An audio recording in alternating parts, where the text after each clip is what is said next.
So hey guys, welcome back to the channel. मेरा नाम है कीर्ति दहिया और आप सबका स्वागत करती हूँ आपके खुद के चैनल लेट्स हसल विद कीर्ति दहिया। सो आज का जो हमारा टॉपिक रहने वाला है वो रहेगा एक नया चैप्टर जिसका नाम है बायोटेक्नोलॉजी। उसके प्रिंसिपल और प्रोसेसेस हम इस चैप्टर में देख रहे होंगे। क्या क्या हम इस चैप्टर में पढ़ेंगे? इंट्रोडक्शन देखेंगे, उसके बाद की टूल्स देखेंगे हमारे रिकम्बिनेंट डीएनए टेक्नोलॉजी के, एंजाइम्स की बात करेंगे, उसके बाद क्लोनिंग वेक्टर्स की बात कर रहे होंगे, अदर क्लोनिंग वेक्टर की बात करेंगे, पीसीआर की बात करेंगे और लास्ट में हम ओपन कल्चर सिस्टम की बात कर रहे होंगे। तो वन शॉट में ये चैप्टर रहेगा हमारे, वन शॉट में ये चैप्टर हम कंप्लीट कर रहे होंगे और आपको अच्छे से रिवाइज हो जाएगा। ठीक है, तो इंट्रोडक्शन की बात कर लेते हैं अब। इंट्रोडक्शन क्या है? Biotechnology deals with the technique of using live organism और enzymes from organism to produce products and processes useful to humans. Biotechnology का मतलब है, बायो मतलब कुछ भी लिविंग, ठीक है, कुछ भी लिविंग, और टेक्नोलॉजी मतलब टेक्नोलॉजी। तो हम कैसे हमारे यूज कर रहे हैं ऑर्गेनिजम्स या एंजाइम्स का, ताकि वो ह्यूमंस के यूज आ सके। ठीक है जी, वो हम इसमें चैप्टर में देखने वाले हैं। अब पैरामीटर्स देख लेते हैं। हमारे पास पहले क्या थे? ट्रेडिशनल बायोटेक्नोलॉजी थी और मॉडर्न बायोटेक्नोलॉजी थी। इसमें क्या थे? माइक्रोब्स हम यूज करते थे और इसमें हम जेनेटिकली मॉडिफाइड ऑर्गेनिज्म यूज करते हैं। प्रोडक्शन की देखेंगे, ये स्मॉल स्केल पे था और ये लार्ज स्केल पे है।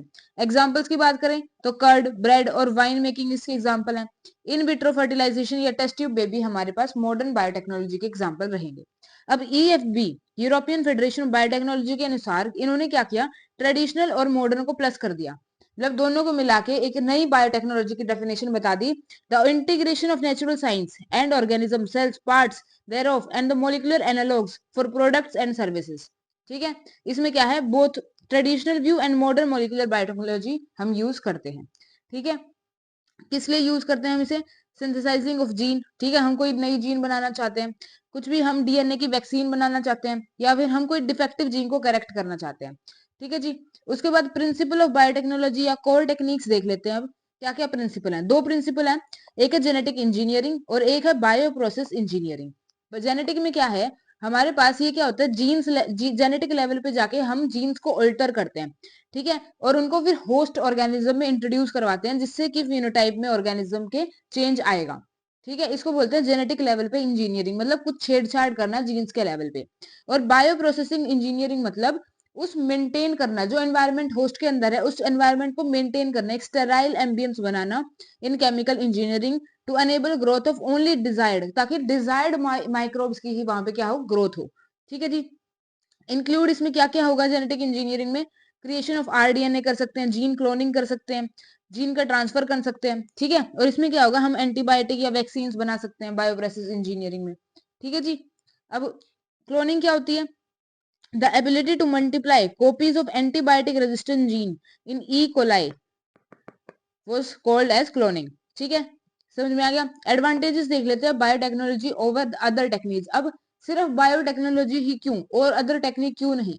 तो इसके एडवांटेजेस भी हैं, डिसएडवांटेजेस भी हैं, तो एक एक करके हम सब देखेंगे। एसेक्सुअल रिप्रोडक्शन की बात करें सबसे पहले, तो एडवांटेज क्या है? ये क्या करेगी? प्रिजर्व कर लेगी जेनेटिक इन्फॉर्मेशन को। और डिसएडवांटेज क्या है? इसमें कोई वेरिएशन नहीं होगी। ठीक है, सेक्सुअल रिप्रोडक्शन की बात करें तो प्रोवाइड अपॉर्चुनिटीज फॉर वेरिएशन, इसमें क्या होगी? वेरिएशन होंगी। ठीक है, पर इसमें कुछ ना कुछ हार्मफुल हो जाता है हमारी पॉपुलेशन के लिए। ट्रेडिशनल हाइब्रिडाइजेशन की बात करें, ये दोनों में यूज हो सकती है, एनिमल और प्लांट ब्रीडिंग में।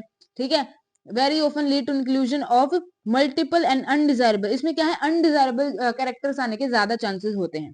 फिर आता है हमारे पास genetic engineering, allow us to isolate, इसमें क्या है? हमें अपनी मर्जी से कोई भी जीन पकड़नी है और इंट्रोड्यूस करनी है दूसरे होस्ट में, हम अपने अकॉर्डिंग सब कुछ चलेगा। ठीक है, अब तीन स्टेप्स देख लेते हैं जेनेटिकली मॉडिफाइंग ऑर्गेनिज्म बनाने के लिए। सबसे पहले हम डीएनए की, जो हमारे डिजायरेबल जीन्स जिसमें है, उस डीएनए को चूज करेंगे। उसके बाद उस डीएनए को इंट्रोड्यूस करवा देंगे अपने होस्ट में, और वहां पे होस्ट में जो तीसरा स्टेप है हमारे पास, मेंटेन कर देंगे उस, अब जो नया मेहमान आया है उसके लिए खातिरदारी तो करोगे ना, उस घर का माहौल बनाने के लिए क्या करोगे? उसके लिए सारा अपना मेंटेन करके रखोगे एनवायरनमेंट को, ताकि उसे अजीब फील ना हो या अजनबी फील ना हो, मेहमान फील ना हो। ठीक है, तो maintenance of introduce DNA in the host and transfer of the DNA to its progeny. ठीक है, अब की tools of recombinant DNA technology की बात करें तो क्या क्या चाहिए होता है? सबसे पहले एंजाइम की बात करेंगे हम, एंजाइम चाहिए होते हैं, उसके बाद वेक्टर्स चाहिए होंगे, और उसके बाद कंपेटेंट होस्ट सेल लास्ट में हमारे पास चाहिए होगा। ठीक है। एंजाइम्स की बात कर लेते हैं। एंजाइम में क्या है, most commonly used enzyme is called nucleases. कौन सा है, न्यूक्लियसेस, सबसे ज्यादा कॉमनली। वैसे तो हमारे डीएनए पॉलीमरेज भी और लाइगेज भी है, पर सबसे कॉमन हमारा न्यूक्लियस है। ठीक है, ये कैटेलाइज करेगा cleavage of the nucleic acid. इसके दो टाइप हैं, एक्सोन्यूक्लियस और एंडोन्यूक्लियस। ठीक है, एक्सोन्यूक्लियस क्या है, हमारे न्यूक्लियोटाइड को रिमूव करेगा from the end of the DNA side, मतलब ये डीएनए की चेन है तो यहाँ से एंड, यहाँ से हमारे पास इनको रिमूव करेगा। एंडोन्यूक्लियस में क्या होता है, ये क्या करता है, स्पेसिफिक पोजीशन पे हमारा कट लगाएगा। मान लो ये हमारा पूरा एक डीएनए का सीक्वेंस है, यहाँ पे इसको एक हमारे पास पोजीशन दिख गई तो यहाँ पे ये कट लगाएगा। ठीक है, रिकॉग्निशन साइट बोलते हैं या पैलिंड्रोमिक सीक्वेंस उसको बोलते हैं। ठीक है, 1963 में दो enzyme responsible for restricting the growth of bacteriophage in E coli were isolated. ठीक है, अब मान लो हमारे पास रिस्ट्रिक्शन एंडोन्यूक्लियस है या मोलिकुलर सीजर भी बोलते हैं इसे। ये क्या करेगा, डीएनए ऑफ बैक्टीरियोफेज को कट करेगा। ठीक है, अब हमारे पास एक तो डीएनए का है, डीएनए का हमारे पास सीक्वेंस है, मान लो GAATC है, और यहाँ पे भी हमारे जो बैक्टीरिया का डीएनए है उसमें भी GAATC है। तो अगर मोलिकुलर सीजर क्या पता इसको कट कर दे, तो इसको बचाने के लिए हम यहाँ पे मिथाइल ग्रुप ऐड कर देते हैं ताकि इसको कट ना करे। ठीक है जी, तो मिथाइलेज क्या होता है, add methyl group to the bacterial DNA, और क्या करता है, cut the DNA of the bacteriophage. ठीक है, पैलिंड्रोमिक सीक्वेंस क्या होता है, वो रीड करता है same on the two strand. मान लो ये हमारे पास 5' to 3' है और ये 3' to 5' एंड है, तो यहाँ से कट करो चाहे यहाँ से कट करो, ये सेम रीड करेगा। ठीक है जी, वो होता है पैलिंड्रोमिक सीक्वेंस। एंजाइम की बात कर लेते हैं अब। एंजाइम में क्या है हमारे पास, रिस्ट्रिक्शन एंडोन्यूक्लियस।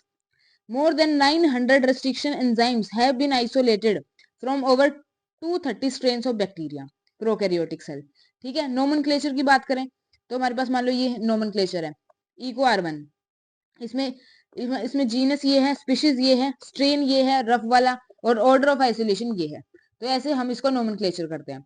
अब पहला जो रिस्ट्रिक्शन एंजाइम था वो हमारे पास हिंड 2 था। ठीक है, 5 ईयर लेटर हमारे पास और सीक्वेंस आए, किसने करा वो भी इंपॉर्टेंट है, ये साइंटिस्ट के नाम इंपॉर्टेंट है। ठीक है, उसके बाद ये देख लो हमारे पास ये क्या है, वेक्टर डीएनए है, और ये हमारा फॉरेन डीएनए है, दोनों सेम दिख रहे हैं। ठीक है, हमने क्या किया, यहाँ से इसको काट दिया और यहाँ से इसको काट दिया सेम सीजर से। ठीक है, तो ये स्टिकी एंड बन गया और ये स्टिकी एंड बन गया। अब ये लाइगेज की मदद से जुड़ जाएंगे और ये हमारे पास फाइनली क्या बन गया, रिकम्बिनेंट डीएनए बन चुका है। ठीक है जी, फंक्शंस की बात कर लेते हैं। Inspecting the length of DNA sequence, binds to the specific recognition sequence, और दोनों जो दोनों स्ट्रैंड होंगे डबल स्ट्रैंडेड डीएनए के, वो स्पेसिफिक पॉइंट पे क्या होंगे, शुगर फॉस्फेट बोन उनकी क्या होगी, कट होगी। ठीक है, जिसकी वजह से हमारे पास स्टिकी एंड बन जाएंगे एंड में। लाइगेज क्या करेगा, लाइगेज उन दोनों को जोड़ देगा, बात खत्म। ठीक है, क्लोनिंग वेक्टर की बात करें। अब वेक्टर क्या है, अब हमें डीएनए के जीन्स तो पता चल गए, हमें होस्ट भी पता चल गया। अब वेक्टर क्या करेगा, मिडिल मैन का काम करेगा और लेके जाएगा जीन्स को टू द कंपिटेंट होस्ट। तो vectors are the vehicles for delivery of foreign DNA into the recipient cell. Vector used at present are engineered in such way that they help easy linking of foreign DNA and selection of recombinants from non-recombinant। अब recombinant और non-recombinant क्या है, देखो recombinant वो है जिसमें foreign DNA आ गया, वो recombine हो गया, उसमें कुछ नया आ गया। ठीक है, और नॉन रिकम्बिनेंट जिसने की एक्सेप्ट नहीं किया फॉरेन डीएनए। ठीक है, अब फीचर देख लेते हैं क्लोनिंग वेक्टर के क्या क्या फीचर होने सकते हैं। ये क्वेश्चन आ सकता है कि फीचर ऑफ क्लोनिंग वेक्टर बता दो। सबसे पहली बात, ओरिजिन ऑफ रेप्लिकेशन होनी चाहिए, उस पर एक स्पेसिफिक साइट होनी चाहिए जहां पे वो रेप्लिकेशन शुरू कर सके। ठीक है, और ये यहाँ पे एनसीईआरटी में एक लाइन लिखी हुई है, responsible for controlling copy number of linked DNA. ठीक है, सिलेक्टेबल मार्कर होना चाहिए। सिलेक्टेबल मार्कर मतलब कि सेपरेट करे ट्रांसफॉर्मेंट फ्रॉम नॉन ट्रांसफॉर्मेंट। अभी मैंने बताया जो एक्सेप्ट कर लेगा फॉरेन डीएनए वो क्या है, रिकम्बिनेंट या फिर ट्रांसफॉर्मेंट, वो ट्रांसफॉर्म हो गया नई फॉर्म में। ठीक है, तो ये चीज हो गई, तो सिलेक्टेबल मार्कर जरूरी है। इसके एग्जाम्पल दे रखे हैं, एम्पिसिलिन, क्रोमोफेनिकोल, टेट्रासाइक्लिन।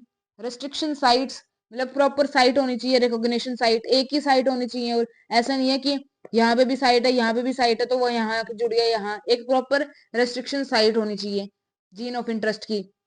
अब ट्रांसफॉर्मेशन क्या है, procedure through which the piece of foreign DNA is introduced in the host bacterium.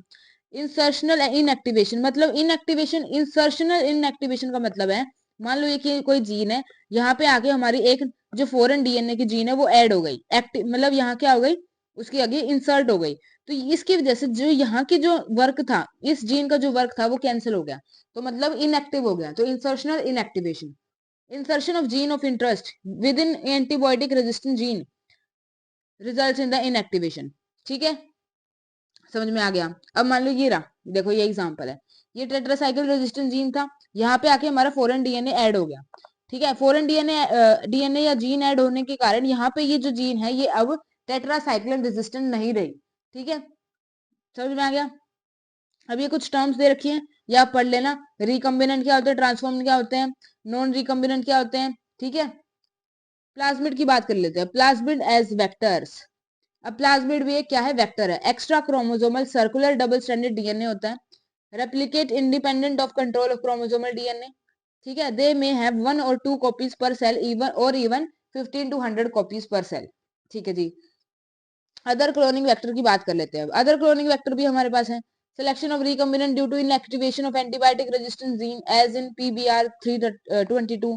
ठीक है, एक टू ओवरकम द डिसएडवांटेज। ये मतलब एग्जांपल दे रखा है कि एनसीईआरटी ने अलग हमारे पास होने का। ये एक्सपेरिमेंट दिया था, इंसर्ट ऑफ फॉरेन डीएनए कर दिया लैग जेड जीन का, प्लस ट्रांसफॉर्मेशन इन इकोलाई कर दी। जिस अगर वो फेल हुआ तो ब्लू कलर की कॉलोनीज बनेंगी जिनको हम नॉन रिकॉम्बिनेंट बोलते हैं। अगर अगर वो सक्सीड हुआ तो वो व्हाइट कलर्ड की कॉलोनीज दे देगा जिसको हम रिकॉम्बिनेंट बोलेंगे। ठीक है, Ti plasmid of Agrobacterium tumefaciens. इसमें क्या था हमारे पास, जो ये पैथोजन है एक, जो कि हमारे पास सेवरल डाइकोट प्लांट्स को एबल करवाता है to deliver a piece of DNA known as the TA-DNA to transform normal plant cell into the tumor and direct the tumor cell to produce the chemicals। ठीक है, ये भी वैसा ही है, मतलब हमने अपनी चीजें दूसरे को दे दी। ठीक है जी। बैक्टीरियोफेज है, हमारे पास हाई कॉपी नंबर होता है इसका as compare to plasmid. Retrovirus, ये हमारे क्या है, अदर क्लोनिंग वेक्टर्स हैं। रेट्रोवायरस क्या है, retrovirus in animals have the ability to transform a normal cells into the cancerous cells. ठीक है, disarmed retrovirus are used to deliver desirable genes into the animal cell. Method क्या है transformation के, micro injection दे सकते हैं हम। ठीक है, recombinant DNA is directly injected into the nucleus of the animal cell. ठीक है, इंजेक्शन दे दिया। बायोलिस्टिक या जीन गन हो सकती है। Plant cells are bombarded with high velocity micro particles of gold and tungsten coated with DNA. ठीक है, heat shock method होता है। डिसआर्म्ड पैथोजन वेक्टर होता है, ये इंपॉर्टेंट क्वेश्चन है। ठीक है, ये आएगा पक्का, मेथड बता दो ट्रांसफॉर्मेशन के। उसके बाद लास्ट में आता है हमारे पास कंपिटेंट होस्ट। सब कुछ हो गया, वेक्टर आ गया, अब हमारे पास होस्ट को रेडी करना है कि भाई तू हमारा रिकम्बिनेंट डीएनए या फिर डिजायर्ड जीन ले ले। तो डीएनए क्या होता है, हाइड्रोफिलिक होता है। ठीक है, so it can not pass through the cell membrane. In order to force cell to take up the alien DNA it must first made competent by treating with ice cold calcium chloride important entry of recombinant DNA in the host cell is due to the transient pores created by the heat shock and not due to calcium plus ions। ठीक है, heat की वजह से divalent cations increases the efficiency with which the DNA enter the bacteria through the pores। समझ में आ गया। अब process देख लेते हैं रिकम्बिनेंट डीएनए टेक्नोलॉजी का। सबसे पहले हमने क्या किया, आइसोलेशन किया। उसके बाद फ्रेगमेंटेशन ऑफ डीएनए कर दिया बाय द रेस्ट्रिक्शन एंडोन्यूक्लियस। उसके बाद isolation of desired DNA fragment निकाल लिया इलेक्ट्रोफोरेसिस से। फिर एम्पलीफिकेशन करेंगे, उसको जूम करके देखेंगे। फिर लाइगेट कर देंगे डीएनए के फ्रेगमेंट्स को। फिर ट्रांसफर कर देंगे डीएनए को हमारे होस्ट में। फिर होस्ट सेल में हमारे पास क्या करेंगे हम, बायोरिएक्टर से, हमने तो एक स्मॉल क्वांटिटी में डाला है ना होस्ट में, अब बायोरिएक्टर की मदद से हम उसे एक लार्ज स्केल पे प्रोड्यूस कर देंगे। फिर extraction and purification of the desired product. तो ये भी इंपॉर्टेंट क्वेश्चन बन जाता है कि process of recombinant DNA technology बता दो। ठीक है, तो एक एक करके सब कुछ देखते हैं। आइसोलेट करेंगे जेनेटिक मटेरियल को, कैसे करेंगे, बैक्टीरिया में सबसे पहले सेल वॉल होगी ना, उसको तोड़ेंगे। तो बैक्टीरिया में लाइसोजाइम हेल्प करेगा, फंजाई में हमारा चिटिनेज हेल्प करेगा, प्लांट सेल में हमारे पास सेलुलोज हेल्प करेगा। ठीक है, प्योर फॉर्म में हमारे पास क्या आ जाएगा, डीएनए आ जाएगा। उसके बाद फ्रेगमेंटेशन होगी, रेस्ट्रिक्शन एंडोन्यूक्लियस से हम देख चुके हैं कैसे कटेगा हमारे पास मोलिकुलर सीजर की वजह से। उसके बाद आएगा separation and isolation of DNA fragment. ये कैसे होगा, जेल इलेक्ट्रोफोरेसिस से। ये क्या होते हैं, separation of negatively charge DNA molecules under the electric field through the medium matrix. ठीक है, most commonly used matrix of DNA separation is purified DNA fragments are generally, मतलब क्या होंगे, एम्पलीफाई करके देखेंगे इसको। देखो एगरोज होता है हमारे पास मीडियम, इसमें क्या होगा, एक नेचुरल पॉलीमर है ये, obtain from the sea beads, separate करता है DNA fragments through the sieving effect. Sieving effect होता है, ये डायग्राम आपको बना के आना अगर जेल इलेक्ट्रोफ्लोरेसिस का आपके पास क्वेश्चन आ गया, वैसे इंपॉर्टेंट टॉपिक है। हमारे पास क्या होता है, ये इलेक्ट्रोड है, नेगेटिव, ये पॉजिटिव है। डीएनए हमारा नेगेटिव होता है तो वो पॉजिटिव की तरफ भागने की कोशिश करेगा, और जो छोटा होगा वो सबसे पहले भागेगा। तो ये देख रहे हो स्मॉलेस्ट वाले आगे बैठे हैं, ठीक है, फिर मीडियम, फिर लार्ज साइज, लार्जेस्ट, ऐसे करके हमारे पास क्या होगा, सारे डीएनए के साइज के अनुसार वो यहाँ पे अरेंज हो जाएंगे। तो जेल है स्टेन्ड विद इथिडियम ब्रोमाइड की तरह, उसको क्या करेंगे, फिर स्टेन करेंगे, फिर यूवी रेज में एक्सपोज कर देंगे तो वो ब्राइट ऑरेंज बैंड दिखेंगे, ठीक है। फिर हम क्या करेंगे, रिमूवल ऑफ डीएनए फ्रेगमेंट कर लेंगे जेल से, और फिर उसे निकालने का प्रोसेस को बोलते हैं इल्यूशन। तो ये इंपॉर्टेंट बन जाता है, ये पूरा फ्लो चार्ट आपके लिए इंपॉर्टेंट है, ठीक है। फिर पीसीआर टेक्निक लिख रहे हैं, पॉलीमरेज चेन रिएक्शन। इसमें क्या होगा, हम न्यूक्लियोटाइड का यूज करेंगे, प्राइमर का यूज करेंगे, टैग पॉलीमराइजेशन, ये इंपॉर्टेंट है। इसमें टैग का मतलब टेम्परेचर बहुत, थर्मस एक्वेटस, बहुत ज्यादा टेम्परेचर होता है, ये डिस्ट्रॉय नहीं होगा, ठीक है। जीनोम डीएनए का यूज करेंगे। सीक्वेंस देख लेते हैं। सबसे पहले हम क्या करेंगे, एम्पलीफिकेशन करेंगे। ये हमने एक सीक्वेंस ले लिया, ठीक है, इसको डीनेच्योर करेंगे, मतलब अलग अलग कर दिया। एनीलिंग करेंगे, मतलब कि प्राइमर लगा देंगे यहाँ पे। अब प्राइमर लगा दिया तो क्या होगी, इसकी एक्सटेंशन शुरू हो जाएगी, ठीक है जी। यहाँ पे क्या है, डीएनए पॉलीमरेज, टैग पॉलीमरेज का हम यूज करते हैं। ऐसे 30 साइकिल्स होंगी, और हमारे पास एम्पलीफाइड, हमारे पास क्या होगा, 1 बिलियन टाइम एम्पलीफाई करके हमारे पास क्या बन जाएगा, डिजायर्ड फ्रेगमेंट बन जाएगा, ठीक है जी। उसके बाद लाइगेट कर देंगे डीएनए फ्रेगमेंट को, ठीक है, डीएनए लाइगेज से। फिर उसको हम क्या कर देंगे, बायो रिएक्टर्स में या लेबोरेटरी में हम क्या करेंगे, उसको बायोसिंथेटिक स्टेज पे ले आएंगे। बायो रिएक्टर क्या है, ये वेसल्स है in which the raw material biological converted into specific product, ठीक है जी। अब लैब में तो स्मॉल वॉल्यूम में होगा, यहाँ पे हमारा बायो रिएक्टर में लार्ज वॉल्यूम पे होगा। यहाँ पे ऑप्टिमल कंडीशन पॉसिबल नहीं हो पाती, यहाँ पे भी नहीं हो पाती। Growth rate of the cell never optimal, यहाँ पे ऑप्टिमम होता है। प्रोडक्शन की बात करें स्मॉल स्केल पे होगी, यहाँ पे लार्ज स्केल पे होगी, ठीक है। Commonly used bio reactors are stirred. Stirred क्यों होते हैं, सिलेंड्रिकल और कर्व्ड बेस होता है इनका, जिसकी वजह से फैसिलिटेट करता है मिक्सिंग को। स्टिरर होते हैं जिसकी वजह से हमारे पास even mixing and oxygen availability बनी रहती है। एजिटेटर सिस्टम होता है, ऑक्सीजन डिलीवरी सिस्टम होता है, पीएच कंट्रोल सिस्टम होगा, फोम कंट्रोल सिस्टम होगा, सैम्पलिंग पोर्ट होंगे जिससे हम विड्रॉ कर सकते हैं स्मॉल अमाउंट ऑफ कल्चर, ठीक है। ये एग्जांपल देख रहे हो आप, टाइप ऑफ स्टिर्ड टैंक, एक होता है सिंपल और एक होता है स्पार्ज्ड, ठीक है जी। समझ में आ गया। डाउनस्ट्रीम प्रोसेस क्या है, हमने सब कुछ बना लिया, अब हम उसे मार्केट में लॉन्च करेंगे एज अ एंड प्रोडक्ट, ठीक है। Product is subjected for the marketing as a finished product. तो इस उससे आपका ओपन कल्चर सिस्टम कंटिन्यू होएगा, ठीक है। और क्या है हमारे पास, लास्ट में फाइनल प्रोडक्ट हमारा मार्केट में इंट्रोड्यूस हो जाएगा। तो ये पूरा प्रोसेस था, कैसे हमने डीएनए को लिया, फिर उसको वेक्टर की मदद से कॉम्पिटेंट होस्ट में डाला, उसकी ट्रांसफॉर्मेशन करवाई, उसकी फिर रिकम्बिनेंट डीएनए टेक्नोलॉजी पीसीआर करवाई, एम्पलीफिकेशन करवाई, वो सारी चीजें हम इसमें चैप्टर में देख लिया है। और लास्ट में हम कैसे उसको एक लार्ज स्केल पे प्रोड्यूस कर रहे हैं और फिर मार्केट में इंट्रोड्यूस कर रहे हैं। तो this is all about the chapter. बहुत इजीली हमने बहुत क्विकली इस चैप्टर को कंप्लीट किया है, ठीक है। अच्छे से रिवाइज करो चैप्टर को, और कल मिलते हैं एक नए चैप्टर के साथ जो कि इसकी एप्लीकेशंस होंगी, उसको देखेंगे, ठीक है। जल्दी से जल्दी इसको रिवाइज करने की कोशिश करेंगे, ठीक है। तब तक के लिए हसल करो, पढ़ो अच्छे से, और कल मिलते हैं। तब तक के लिए जय हिंद, जय भारत।